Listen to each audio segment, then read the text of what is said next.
Get free tech advice for your business from O2 Gurus. Search O2 Business for more. Hey guys, welcome to BTech. It's Basil here, and this is the LG G4. Just announced the new flagship from LG is available, as you can see, with a leather back. But that isn't all that's new. It's also got a new 16 megapixel camera loaded up with a new type of optical image stabilisation, a new ambient color light sensor thing, and a whole load more. What else is there new about it? Well, that's exactly what I'm going to talk about. And as per usual, I will start off with that design. Taking a look at the screen, it's a Quantum IPS display. IPS denotes you're going to get very accurate whites. Quantum IPS means it's going to be brighter, it's going to be more saturated, and it's ultimately just going to look better. The LG G3 looked great with one of the sharpest screens around, 538 pixels per inch. Same resolution, same 5.5 inch size, but you just get a better viewing experience, or at least that's what LG says. You can whack this up to full brightness and you can see it's totally throwing off my camera. And this isn't an overly dark room, so that's pretty decent going, but I have to wait till I get one in for review before I give you anything more affirmative. As far as the front of the device goes, no buttons, just an 8 megapixel front-facing camera above the display. All the rest is screen, very, very thin bezels, and down at the base an LG insignia. On the right-hand side, you have a pretty elegant looking curve.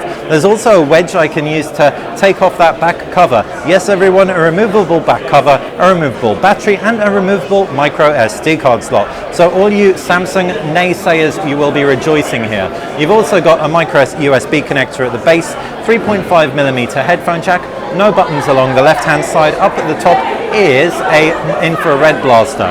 You can see the back cover clips into place quite nicely, and the leather itself feels really expensive. It's quite a good amount of grip.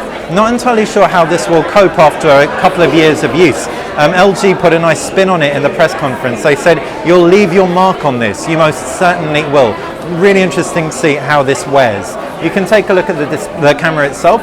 To the left of it, you've got an infrared sensor, and that's going to control focus. To the right, you've got the flash and the ambient color sensor. The 16 megapixel snapper has an f1.8 lens that lets loads of light in, and in addition to that, it's about 40% larger than its predecessor, the sensor size that is. Below the camera, you can see two buttons, and in the center, a home button. That's volume rocker up top and bottom, sandwiching a power button. The power button obviously turns the phone off and on, but if I was to double press the lower volume control button, it would fire up and take a nice quick picture. It can fire up the camera in 0.6 seconds according to LG. That's 0.1 second, I believe, faster than the Samsung Galaxy S6, so I may be mistaken there.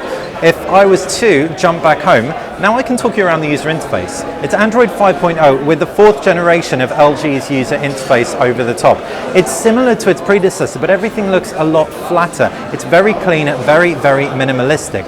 Ultimately, it's comprised of home screens. To the left-hand side, I've got a smart bulletin window. I can swipe through, and it just gives you a few things that you might want on the fly. You can turn this off, however, if I pinch through and drag it to the bin.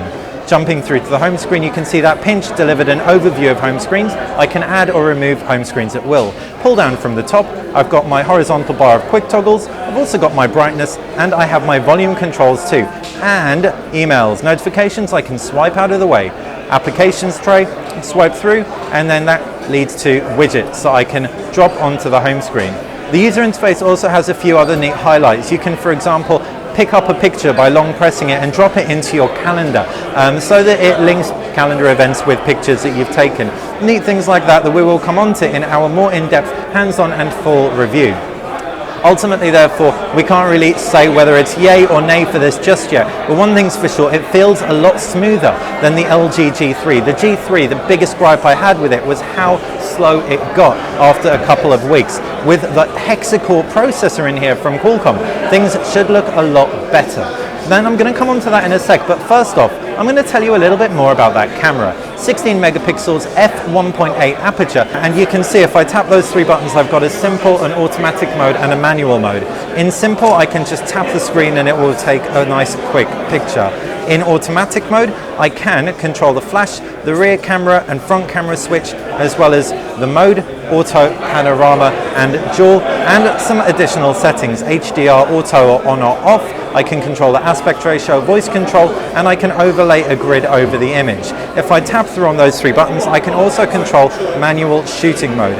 Here, I can press the white balance button and you can see with this wheel on the right hand side, control the white balance. I can also control the focus, exposure, I've got exposure lock on right there, as well as the ISO and the shutter speed. What's really neat is at the top, you've got a histogram as well as reading white balance in Kelvin, manual focus, exposure, ISO, and you've got the shutter speed as well. It's also an unchangeable f1.8 aperture. So that's the camera in a nutshell. It also records 4K video, but we can't really test that out on the spot. So I'm going to leave that for our full in-depth hands-on when we get one in. As far as other key specs on here, hexa-core Qualcomm processor. That's 10 cores, 3 gig of RAM.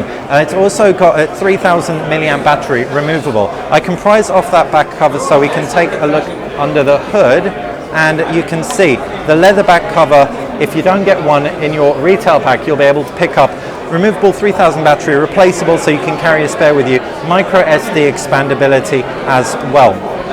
LTE on board as standard, all the bands you'd expect from a flagship device, and ultimately one of the best spec phones around. So that's been a quick hands-on with the LG G4. Really hope you've enjoyed it. If you have, click that like button. If you like BTech in general, click subscribe. That's how you're going to stay on top of everything that we do. And of course, if you've got any questions about the phone, just fire them in the comments section below, and I will endeavour to answer. Thanks for watching BTech.